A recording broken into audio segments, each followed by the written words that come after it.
motherfucker! Be cool, be cool. Elmo, move your flippin' ass!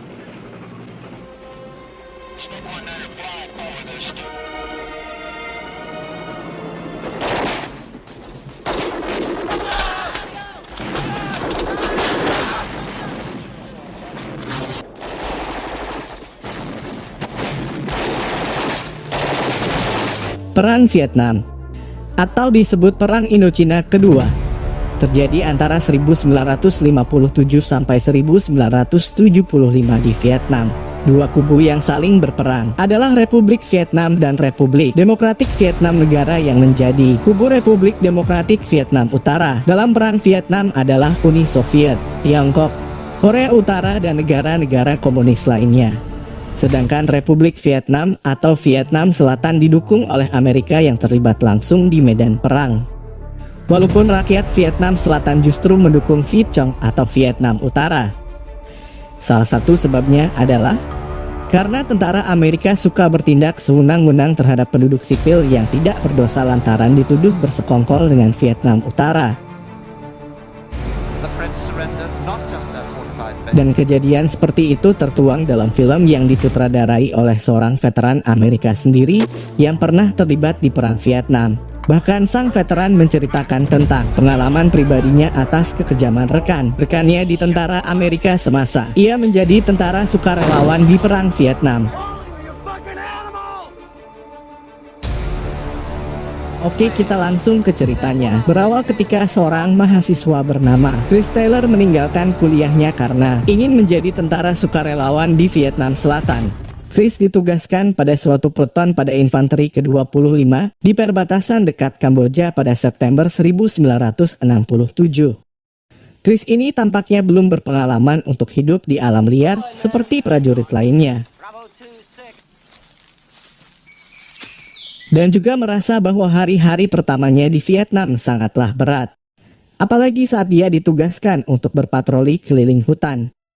Chris merasa sangat kelelahan ditambah dengan banyaknya serangga yang membuatnya semakin tersiksa. Selain harus berpatroli di hutan, dia juga harus bekerja seharian sehingga waktu tidurnya sangatlah singkat. Peletonnya itu dipimpin oleh seorang letnan bernama Wolf. Namun kenyataannya para prajurit lebih percaya dengan senior mereka yaitu Sersan Barnes dan Sersan Elias. Diketahui mereka berdua mempunyai pemikiran yang sangat berbeda. Suatu ketika, Chris dan rekannya di peleton ditugaskan dalam aksi penyergapan malam terhadap pasukan Vietnam Utara. Bersama dengan Sersan Barnes dan Sersan Elias pada tengah malam mereka beristirahat sejenak di dalam hutan yang diiringi dengan guyuran hujan. Malam itu, mereka berjaga secara bergantian lalu Chris membangunkan rekannya yang bernama Junior karena jadwal jaganya sudah selesai yang akan digantikan olehnya. Namun karena masih ngantuk, Junior yang harusnya berjaga malah kembali tertidur. Hingga pada saat tubuh Chris dihinggapi serangga yang membuatnya terbangun. Di situ dia melihat pasukan Vietnam sedang mendekati pasukan Amerika yang sedang beristirahat. Chris pun hanya terdiam ketakutan gak bisa berbuat apa-apa. Hingga saat tentara Vietnam semakin dekat. Tiba-tiba ranjau yang mereka pasang meledak dan pastinya membangunkan seluruh pasukan dan terjadilah baku tembak. Setelah beberapa saat mereka pun berhasil memukul mundur tentara Vietnam Utara dari tempat itu. Chris terluka oleh timah panas yang menguresnya, sementara itu rekan barunya harus tewas karena luka yang sangat serius.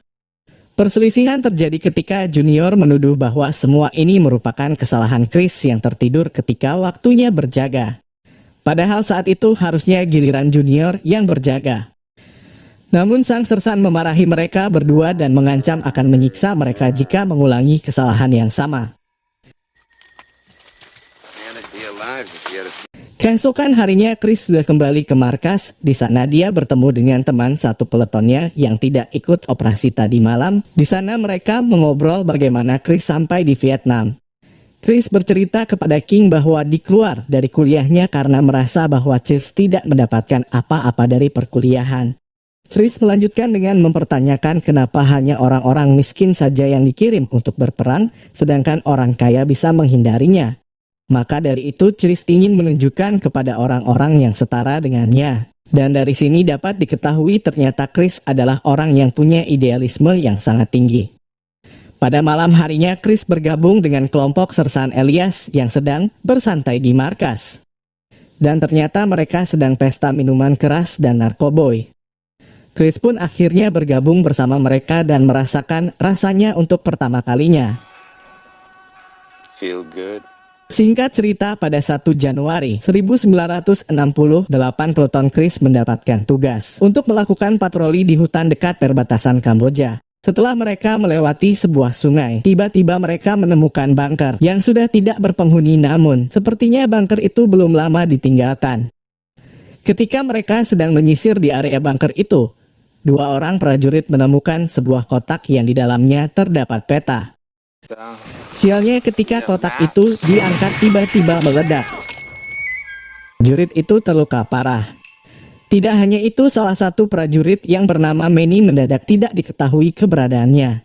Hingga akhirnya saat mereka melanjutkan perjalanan menyusuri sungai, ia ditemukan sudah tewas terikat di batang pohon di tepi sungai. Mereka pun melanjutkan perjalanan dan tidak jauh dari situ terdapat perkampungan yang disinyalir merupakan markas tentara Vietnam Utara. Karena ditemukan banyak sekali stok makanan dan terdapat gudang senjata di dalamnya.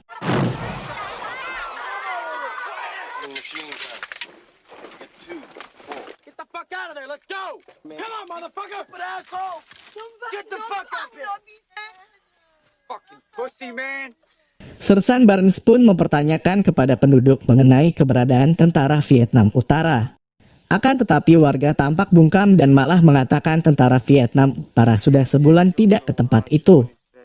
Sersan Barnes yang tidak percaya dengan jawaban itu pun akhirnya menembak salah satu perempuan yang ada di sana.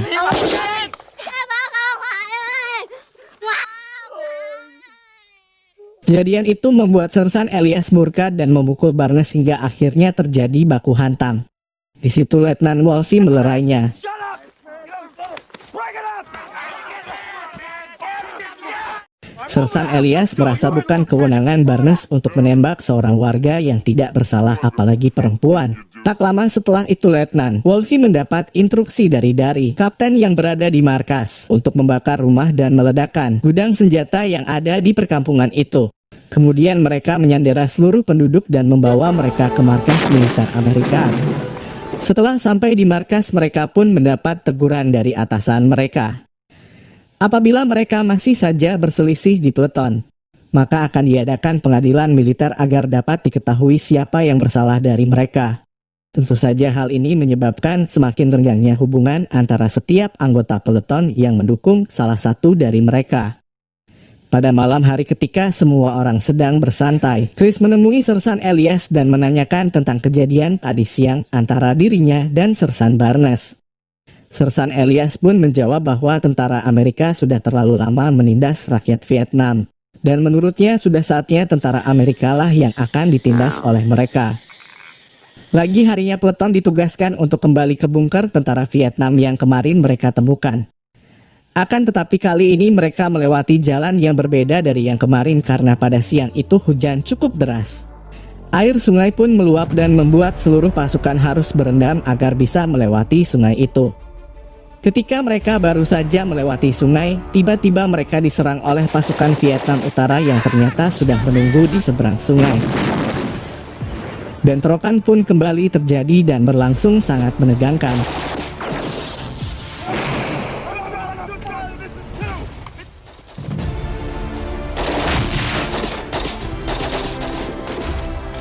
Di dalam sengitnya pertempuran Sersan, Barnes menghampiri Elias dan Letnan Wolf agar meminta bantuan ke markas untuk menembakkan artileri ke titik koordinat yang sudah dikirimkan. Namun ternyata koordinat yang dikirim kurang tepat sehingga tembakan artileri justru jatuh ke arah prajurit Amerika sendiri. Akhirnya banyak dari mereka yang terluka. Ia melihat hal itu terus terjadi. Barnes pun langsung menghampiri Letnan Wolfie dan mengambil alih pengiriman pesan koordinat. Sementara itu Sersan Elias bersama 3 prajurit lainnya pergi ke titik dekat sungai agar mereka tidak dikepung pasukan Vietnam. Lalu Elias pergi sendiri ke sisi yang lainnya agar tidak ada pertahanan yang ditembus oleh pasukan Vietnam. Sementara itu di tempat lain Barnes menginstruksikan seluruh prajurit agar mundur ke gereja dan mengandalkan tembakan artileri untuk menahan pasukan Vietnam.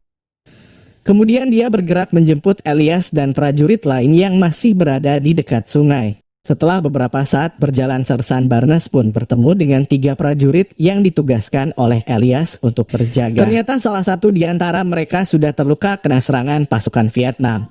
Barnes langsung memerintahkan kepada mereka untuk mundur ke gereja dan Barnes yang akan menjemput Elias ke sisi sungai. Barnes kembali berjalan dan bertemu dengan Sersan Elias. Ketika bertemu, Barnes tidak berkata apa-apa dan malah langsung menembak Sersan Elias hingga tersungkur. Ternyata Barnes masih menyimpan dendam terhadap Elias. Pertarungan yang seharusnya melawan musuh, Barnes justru melawan teman sendiri. Setelah menembak Elias, Barnes pun kembali menuju ke gereja. Di perjalanan dia bertemu dengan Chris yang juga sedang menyusul Elias ke sisi sungai. Melihat itu, Barnes pun langsung menyuruhnya kembali dan mengatakan bahwa Elias sudah tewas tertembak Vietcong. Dengan penuh keraguan, Chris pun kembali ke gereja. Setelah semua prajurit berkumpul di gereja, gak lama kemudian mereka dievakuasi menuju markas menggunakan helikopter. Ketika mereka semua sudah berada di helikopter dan sedang menuju ke markas, tiba-tiba mereka melihat Elias yang sedang berlari dikejar oleh puluhan pasukan Vietnam. Helikopter pun segera berbalik untuk menyelamatkannya, namun sayangnya pasukan Vietnam terus menembaki Elias hingga akhirnya Elias pun tumbang. Dikarenakan pasukan Vietnam Utara sangat banyak, akhirnya mereka pun meninggalkan Elias. Sesampainya di markas, Chris yang masih tidak percaya mengatakan kepada teman-temannya bahwa Barnes lah yang telah membunuh Elias. Akan tetapi Chris tidak mempunyai cukup bukti untuk dapat menuduh Barnes. Pada keesokan harinya kembali pasukan dalam satu peleton akan melakukan operasi ke tempat yang kemarin. Akan tetapi kali ini sepertinya mereka akan bergabung dengan peleton yang lainnya untuk melawan pasukan Vietnam yang berjumlah lebih banyak. Sesampainya di sana, mereka langsung mendapatkan tugas untuk menjaga pertahanan di dalam parit yang berada di atas bukit. Karena bukit adalah wilayah terdepan dari pertahanan mereka. Ketika malam, terlihat pasukan Vietnam bergerilya menyusup ke pertahanan pasukan Amerika dengan jumlah yang sangat banyak. Mereka berhasil menghancurkan pertahanan Amerika pada parit pertama di atas bukit.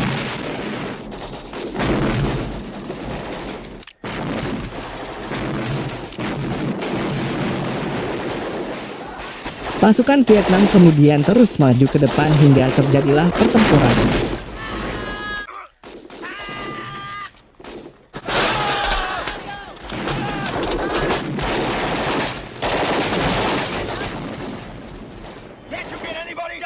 Hingga pada saat Amerika sudah berada di ambang kekalahan, tiba-tiba datang pesawat jet Amerika dan melepaskan bom ke area pertempuran. Bom itu memicu ledakan besar hingga semuanya tersapu. Pada keesokan paginya terlihat banyak sekali pasukan dari pihak Amerika maupun Vietnam Utara yang gugur karena ledakan tadi malam. Akan tetapi ternyata Chris berhasil selamat dari ledakan itu dan terbangun dengan penuh luka di sekujur tubuhnya. Chris kemudian mengambil senapan dan berjalan menuju ke Barnes yang juga masih hidup. Namun Barnes sudah sangat lemah tergeletak. Tanpa pikir panjang, Chris pun langsung melayangkan tembakan ke Barnes sehingga Barnes pun tewas. Setelah itu tim evakuasi datang menyelamatkan Chris dan para tentara yang masih hidup. Perang ini terus berlanjut hingga tahun 1975 dan berakhir dengan kekalahan Amerika.